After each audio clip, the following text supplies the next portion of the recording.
Before empires, before borders, before oil and warships, there was heat. The land around the Strait of Hormuz did not welcome people easily. It pressed down on them. The sun rose harsh and white over a horizon of rock and dust, baking the earth until it shimmered.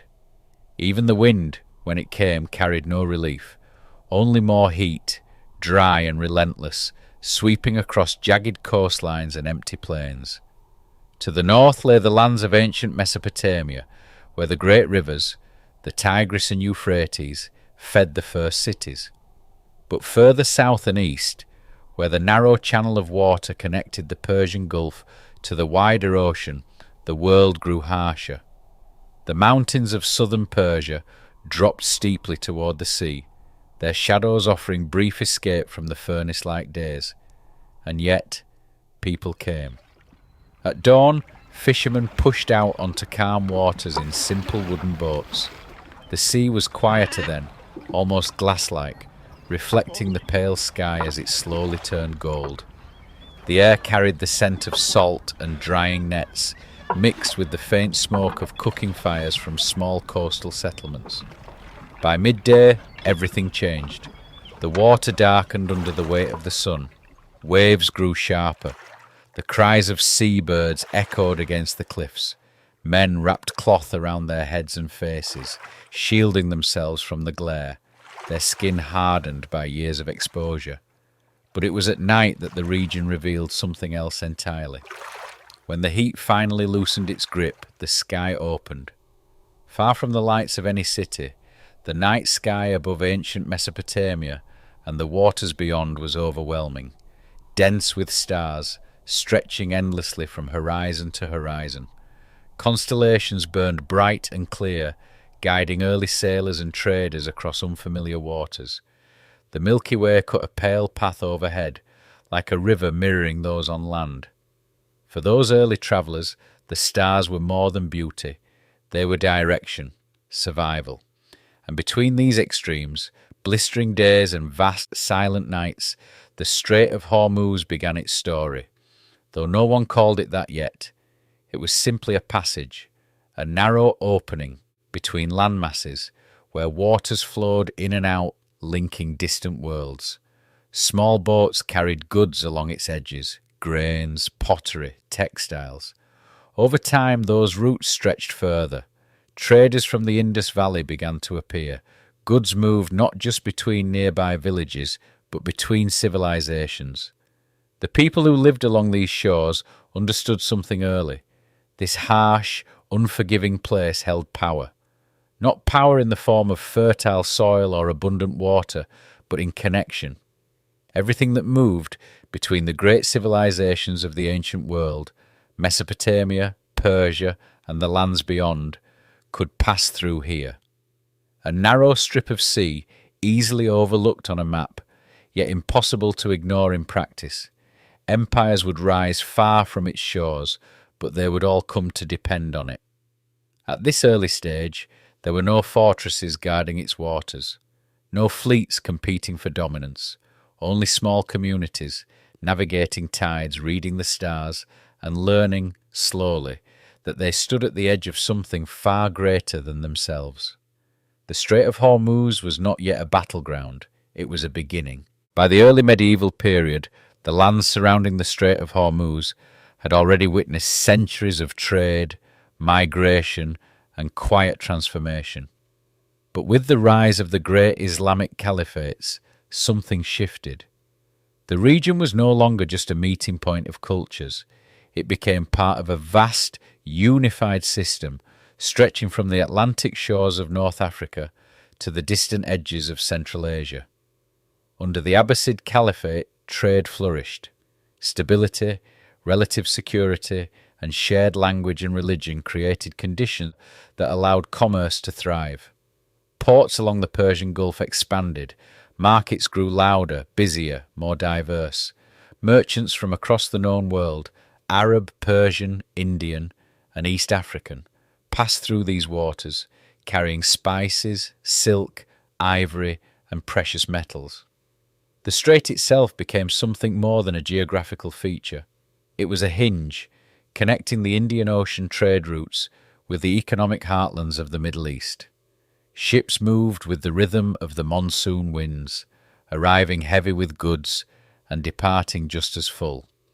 Navigation was an art guided by stars, experience, and inherited knowledge passed from one generation of sailors to the next. At night, the decks of these vessels would be quiet but for the creak of wood and the soft slap of water against the hull. Above, the same vast canopy of stars that had guided ancient mariners continued to serve as their map. The journey was long, often dangerous, but predictable enough to sustain a network that would endure for centuries. This was the golden age of Indian Ocean trade, and the Strait of Hormuz sat directly at its centre. But far beyond these waters, in Europe, a different story was unfolding. By the late 15th century, European powers, particularly Portugal, were searching for direct access to the riches of the East. Overland routes were slow, expensive, and often controlled by rival powers. The solution, they believed, lay at sea. When Portuguese ships finally rounded the Cape of Good Hope and entered the Indian Ocean, they brought with them something new. Not just trade, but force. Armed with cannons and driven by ambition, they began to establish a chain of fortified positions along key maritime routes. Their goal was simple: to control the flow of goods, not merely participate in it, and inevitably their attention turned to the Strait of Hormuz. In the early 16th century, under the command of Afonso de Albuquerque, the Portuguese moved decisively. Recognizing the strategic importance of the region, they launched an Obayan to seize control of Hormuz Island, a critical point overlooking the narrow passage. The takeover was swift, but its implications were profound. Soon after, construction began on a formidable stronghold, the Fort of Our Lady of the Conception. Built of stone and positioned to dominate the surrounding waters, the fort was both a defensive structure and a symbol. It signalled a new reality. The strait was no longer just a corridor of exchange. It was contested ground. From this base, the Portuguese imposed their authority. Ships passing through the strait were required to pay duties. Resistance was met with force. What had once been a relatively open system of trade now operated under the watchful eye of a distant European power. But this control was never absolute. Local rulers, particularly in Persia, viewed the Portuguese presence as an intrusion, an unacceptable disruption to a region that had long been shaped by its own networks and traditions. Tensions simmered, occasionally boiling over into open conflict. Over time, alliances formed. Persian forces, determined to reclaim influence, worked alongside other powers to challenge Portuguese dominance. The struggle was not just military, but economic and symbolic. Control of the strait meant control of the region's lifeblood, and slowly the balance began to shift. The Portuguese, though formidable, were far from home. Their resources were stretched across a global empire. Maintaining control over distant strongholds proved increasingly difficult. Bit by bit, their grip weakened, but the precedent had been set. The Strait of Hormuz had entered a new phase of its history, one defined not just by trade, but by competition, conflict, and the growing realization that this narrow passage could shape the fortunes of empires. It would not be the last time. By the mid-17th century, the balance of power around the Strait of Hormuz was beginning to shift. The Portuguese, once so dominant, were no longer the unstoppable force they had seemed a century earlier. Their empire, stretched thin across Africa, Asia, and South America, was struggling to maintain control. Distant outposts became harder to defend, supplies grew inconsistent, and perhaps most importantly, they were no longer the only European power in the game. In 1622, a decisive moment arrived. Persian forces, working in alliance with the English East India Company, launched a determined campaign to expel the Portuguese from Hormuz Island. The great fortress, that had once symbolized European dominance fell. Control of the island shifted back to regional hands. It marked the end of one era, but the beginning of another. Because while the Portuguese declined, the British were just getting started. At first, their presence was subtle.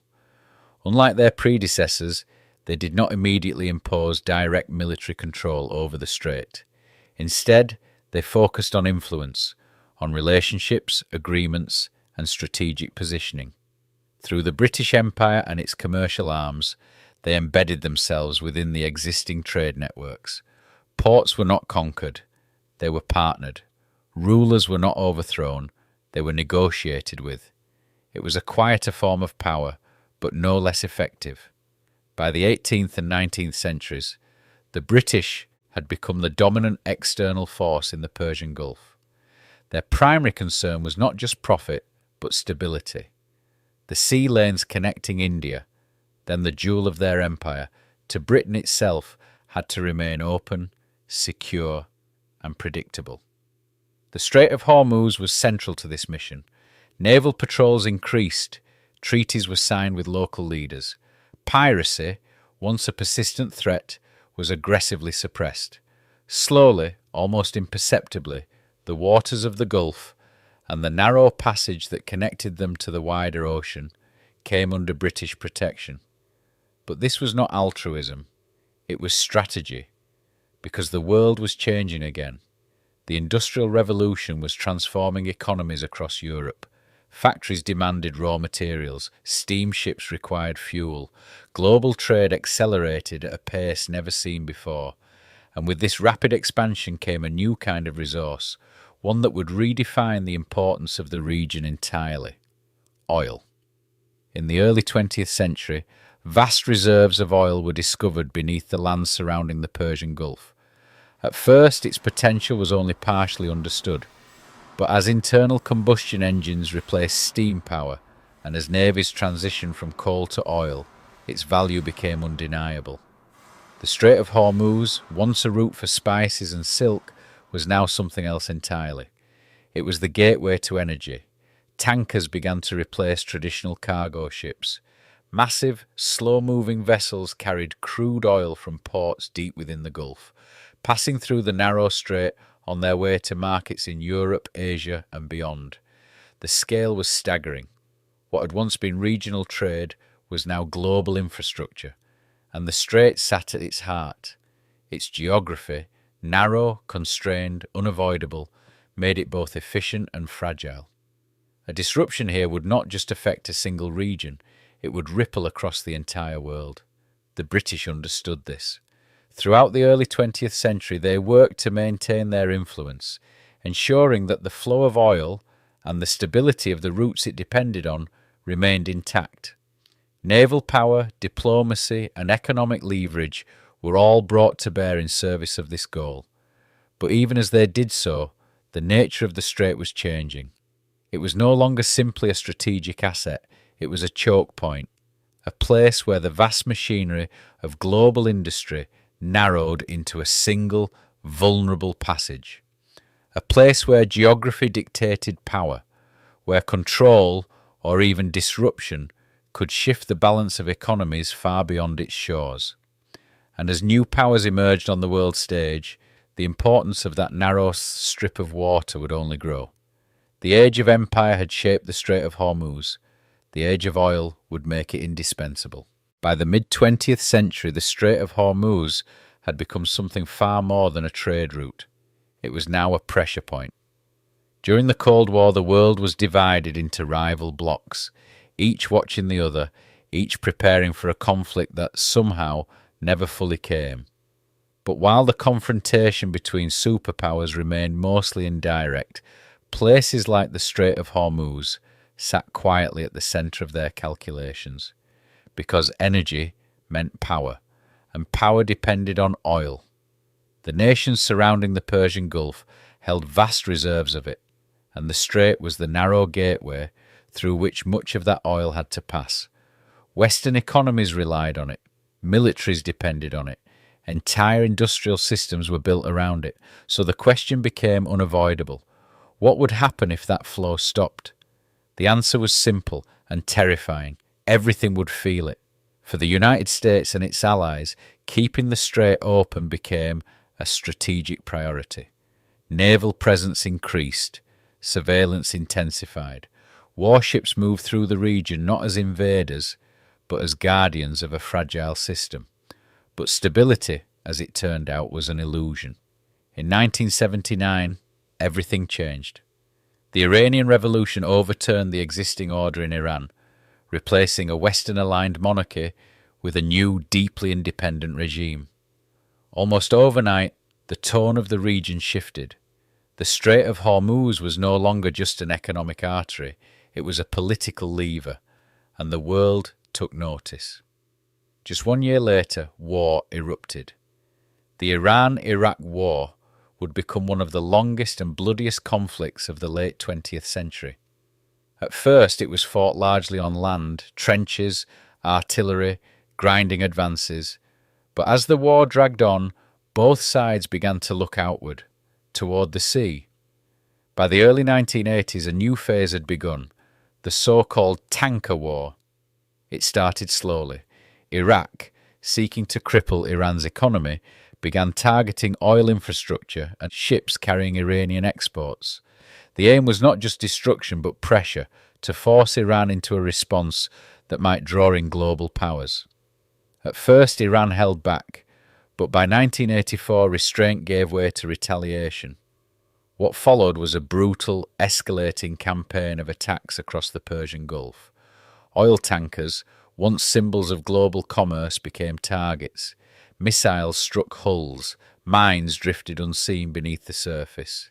Fast attack boats darted through the water, launching sudden, unpredictable assaults. It didn't matter whose oil was being carried. If it was connected to the enemy, it was at risk. By the peak of the conflict, hundreds of ships had been hit. Some burned for days, others sank slowly beneath the surface. Crews, often civilian, found themselves on the front lines of a war they had no part in starting. And always, looming over it all, was the strait, narrow, inescapable, vulnerable. There were fears, constant, growing fears, that Iran might attempt to close it entirely. Iraq, in fact, had hoped to provoke exactly that kind of decisive escalation, believing it would force foreign intervention. But the closure never came. Instead, the danger remained something more unpredictable, a slow burn of violence. The United States, unwilling to risk disruption to global oil supplies, stepped in. Naval escorts were introduced. Kuwaiti tankers were reflagged under the American flag, bringing them under US protection. And with that, the strait became militarized in a way it never had been before. Warships shadowed tankers. Helicopters scanned the waters for mines. Tension hung thick in the air. Every radar signal, every unidentified vessel, a potential threat. Then, in 1988, the situation reached a breaking point. After an American warship struck an Iranian mine, the United States launched a powerful retaliatory operation, crippling much of Iran's naval capacity in a single day. The message was clear. The strait would not be closed, but the cost of keeping it open had changed. By the end of the war, the waters of the Persian Gulf, and especially the Strait of Hormuz, were no longer just commercial space. They were militarized corridors, zones of surveillance, tension, and constant readiness. The old world of trade had not disappeared, but it now moved under the shadow of conflict, and the strait, once a quiet passage guided by stars, had become something else entirely, a place where the stability of the global economy could hinge on a single spark. Today, the Strait of Hormuz is no longer just important, it is indispensable. Every day, under normal conditions, a steady flow of tankers moves through this narrow stretch of water, slow, deliberate, immense. Together they carry around 1/5 of the world's oil supply, a staggering volume that fuels cities, industries, and entire economies across the globe. It is difficult to overstate what that means. Cars moving through Tokyo, factories running in China, planes lifting into the sky over Europe, Much of it, in some way, depends on this single passage, and yet the strait itself is fragile. At its narrowest, it is only a few dozen kilometres wide. Shipping lanes are tightly controlled and there is little room for error, and even less room for conflict. But conflict has a way of finding it. In the 21st century, tensions between Iran, the United States and neighbouring Gulf states have turned the strait into a constant pressure point. Warships patrol its waters, drones scan from above, every movement is watched, tracked, calculated, and sometimes challenged. There have been moments when oil tankers are seized, redirected or detained, moments when naval vessels shadow one another at close range, each waiting for the other to make a mistake. Moments when warnings are issued over radio channels, sharp and formal, cutting through the still air above the sea. To an outside observer, it can seem like a standoff frozen in time. But it is anything but static. Even small incidents send shockwaves outward. A single disruption, one damaged tanker, one blocked lane, can push oil prices higher within hours. Markets react instantly. Governments respond just as quickly. We've seen it happen. Recent tensions have shown how quickly the situation can escalate. Periods of heightened conflict in the region have led to disruptions in shipping through the strait, sending oil prices soaring and threatening global supply chains. And the impact goes far beyond fuel. When the strait is threatened, it is not just oil that is affected. Natural gas shipments are disrupted. Supply chains tighten. Even industries like agriculture and manufacturing begin to feel the strain as costs rise and materials become harder to move. The Strait of Hormuz is not just an energy corridor, it is a global lifeline. What makes it especially dangerous is that there are few true alternatives. Pipelines exist, but they cannot match the scale of what flows through the strait each day. Most of the oil produced in the Persian Gulf still has to pass through this narrow channel to reach the world, which means one thing: dependency, and dependency creates risk. For Iran, the strait represents leverage, a way to exert influence far beyond its borders. For the United States and its allies, it represents vulnerability, a point that must be protected at all costs. For the global economy, it represents uncertainty. The strait continues to function. Ships still pass, oil still flows, the system, fragile as it is, still holds. From ancient sailors navigating by stars to modern tankers guided by satellite systems, the essence of this place has never changed. It remains what it has always been, a narrow passage upon which the wider world depends, a place small in size but immense in consequence. The Strait of Hormuz is not just part of history, it is where history is still being written.